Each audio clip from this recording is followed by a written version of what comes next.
future deliverance.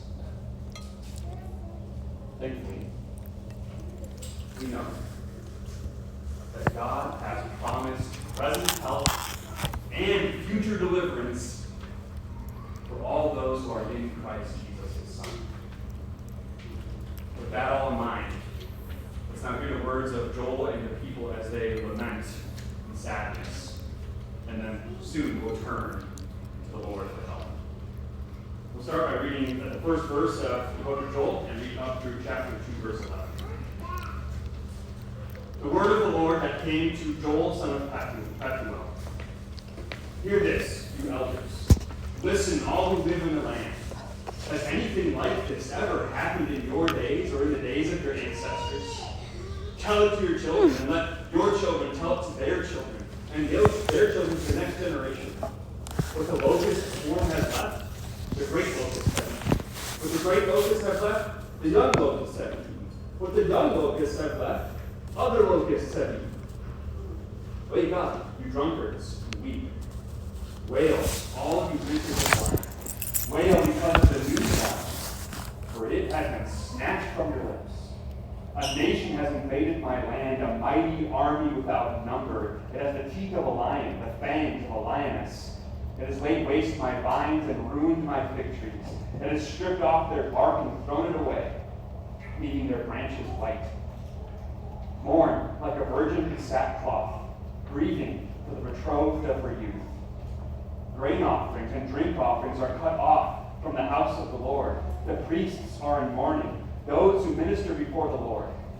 The fields are ruined. The ground is dried up. The grain is destroyed. The new wine is dried up. The olive oil fails. Despair, you farmers. Wail, you vine growers. Grieve for the wheat and the barley, because the harvest of the field is destroyed. The vine is dried up and the fig tree is withered. The pomegranate, the palm, and the apple tree. All the trees in the field are dried up. Surely the people's joy is withered away. Put on sackcloth, you priests, and mourn.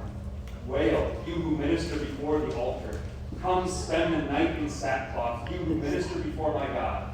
Your grain offerings and drink offerings are withheld from the house of your God. Declare a holy fast. Call the sacred assembly. Summon the elders and all who live in the land to the house of the Lord your God, and cry out to the Lord. Alas for that day, for the day of the Lord is near. It will come like destruction from the Almighty. Has not the food been cut off before our very eyes, joy and gladness from the house of our God? The seeds are shriveled beneath the clods. The storehouses are in ruins. The granaries have been broken down, for the grain has dried up. How the cattle moan. The herds mill about because they have no pasture. Even the flocks of sheep are suffering. To you, Lord, I call. For fire has devoured the pastures in the wilderness, and flames have burned up all the trees of the field. Even the wild animals pant for you. The streams of water have dried up, and fire has devoured the pastures in the wilderness. Blow the trumpet in Zion. Sound the alarm on my holy hill. Let all who live in the land tremble, for the day of the Lord is coming. It is close at hand, a day of darkness and gloom, a day of clouds and blackness.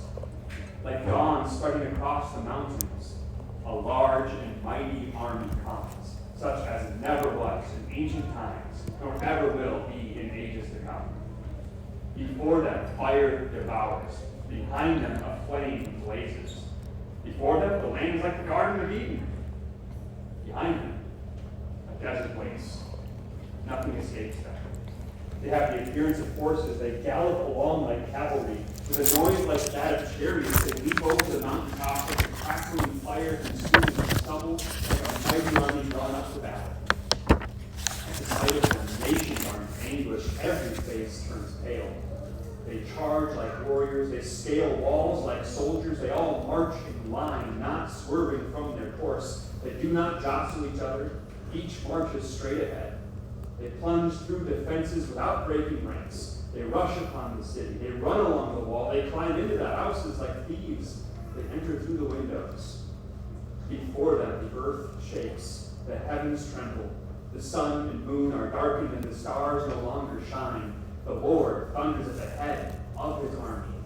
His forces are beyond number, and mighty is the army that obeys his command.